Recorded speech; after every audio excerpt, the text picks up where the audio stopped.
and I have a few questions for her. So let's just get right into it. Tell us about yourself.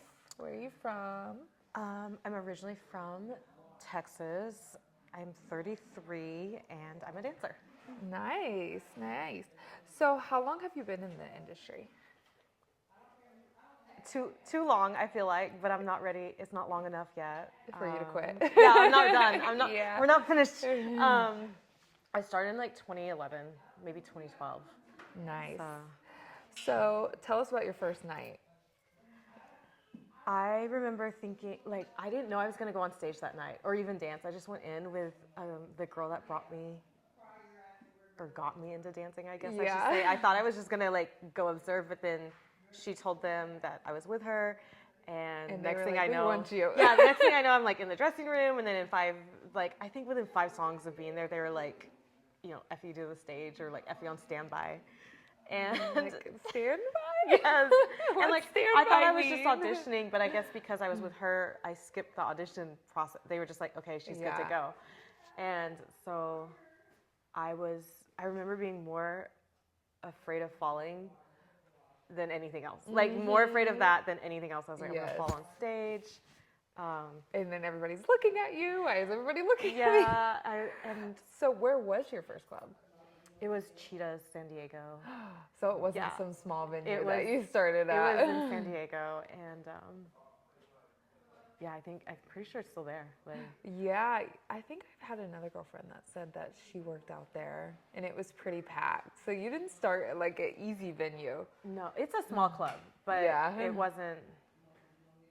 It definitely wasn't like a small town. Like I'm from a small town in Texas, but I moved to Cali when I was like 18. Nice. So it was definitely like a that's bigger impressive. city to me. Yeah, I started in like a hole in the wall type club in Arkansas. So mine was like really small. What was your most shocking realization like about the whole experience of dancing? I was thinking, so when you sent me the questions, I was reading them. I was like, I don't feel like I'm shocked by anything, and I don't ever really remember being shocked. But I feel like baby dancer me would be shocked to know like some of the stuff that's transpired since I started. Yeah, I don't know if that makes sense. for sure. I guess I would just say like learning to enforce my own personal boundaries, because there's definitely people out there that don't have them, or there's just like really different. And this is like the type where people are gonna push boundaries. Yes. Even if you're firm, they're still gonna try at least. Yeah, definitely. Yeah, I can agree with you on the whole baby dancer thing. I don't know that girl. I don't know. We don't know different people. Is there anything you would change about the industry? I don't feel like I would necessarily change. I don't even know how you could change anything. I feel like it's just this like entity that works the way it works because it works Yeah. type shit. I don't know if we can cuss on here like that.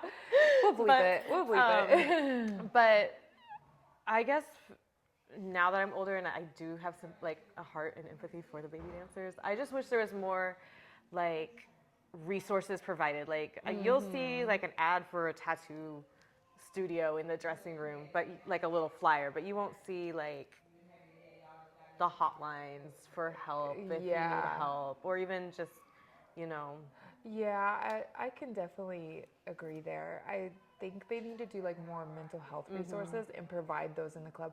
Now, I will say Vegas has some of those. They do. in there. Vegas does I've do seen really good that. about that. Yeah, they're very strict on it there. I think the airports and the bathroom even have no, the they hotlines do. for women. They do in like Houston and Dallas too. And I Yeah. really admire that because women, quite honestly, don't really have like Some people don't have chances to get out access of to it. that. Yeah, some people don't have access. Yes. Okay, hold on. You're a dancer in recovery, which is amazing. Was that tough to handle at first? Yeah, it was. I remember when I was in early recovery, I would go in and be like, all I have to do is make like the lowest, like $100. Like I was like, you don't have to go all day. You don't have to be there for your full shift. You just literally have to go so you can make money to pay your bills, and then leave. Like just don't be there. Don't wait. And I used to have to, if my old plug came in, I would just dip out. I would just be like, okay, bye. Like I didn't care. It's harder to say no when it's in your face. Yeah, I would just leave. Yes. So if you could give a piece of advice to like a girl who's in the industry and she wants to get into recovery while still working, what would you say that would be? I don't have advice. You don't. I don't. I guess I just have what worked for me, and I had a really good therapist. I was fortunate to have access to a therapist who was also in the industry. Oh, that's nice. That's very rare. Yeah, super, super rare. Super grateful for her. And I just work a 12-step program. It's not glamorous or sexy. Yeah. It's literally just like an old school, like go to your meetings. Yeah. I do Narcotics Anonymous, so that's nice. it's really it's kind of lame. It's not cool rehab. There's no guru. Like. Yeah. So do they know what you do in the classes? So I remember, I think when I first started going, I was kind of like, yeah, I work in the industry, and they were like, you're gonna have to change that. You can't do that. And I was like, I can't not do it. Like this is how I provide for myself. So I figured it out. But yeah, that is a correlation that people often make, is that you have to quit everything. Yeah. But you really don't. I don't believe. You just have to set a really strong boundary. There's a lot of women in the program that are actually really similar, like more than you would think. So yeah, I'm like, okay, like.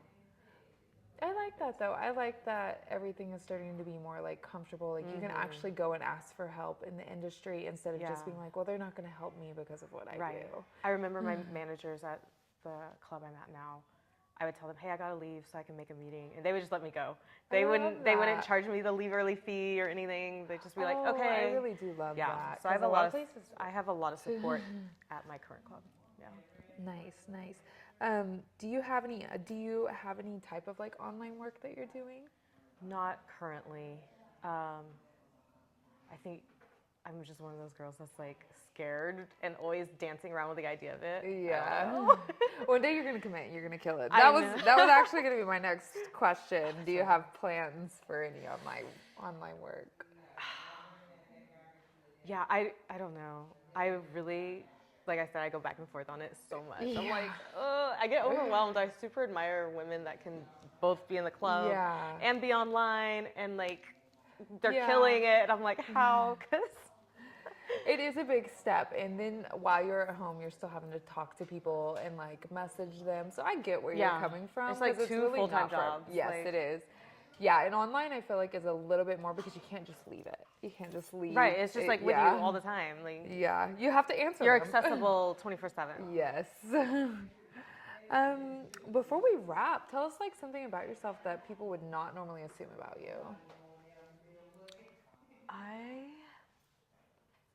Okay, maybe some people would. I don't know. I feel like people wouldn't normally assume. I was homeschooled. Were you? Yeah. Oh my gosh. I always think I did not know that. I feel like people would assume, like, I feel like they wouldn't assume that, but then I'm like, oh, or maybe, I'm low-key awkward. So like, I feel like, to me, though. I feel like, when you find that out, they're like, oh, it all makes sense. Like, she's a homeschooler. So were you homeschooled like your entire literally school? from like K through 12. Oh my gosh. So I was homeschooled K through 12, and I also played classical piano. Like I play classical piano. Oh my gosh. And so like it was like a requirement like growing up. Like you just play piano. So you're gonna play the piano for me one day. I will. Have to see that. I can do that. I can do that. Okay, well before we go, tell them your Instagram and all your social medias that you want to have them follow. I'm currently just on Instagram, on TikTok. So I'm Effy FXX on Instagram, and I'm Effy Kai, EFFYKAI on TikTok. Yes. Well, thank you guys for tuning in. I hope you enjoyed our interview. Thank you.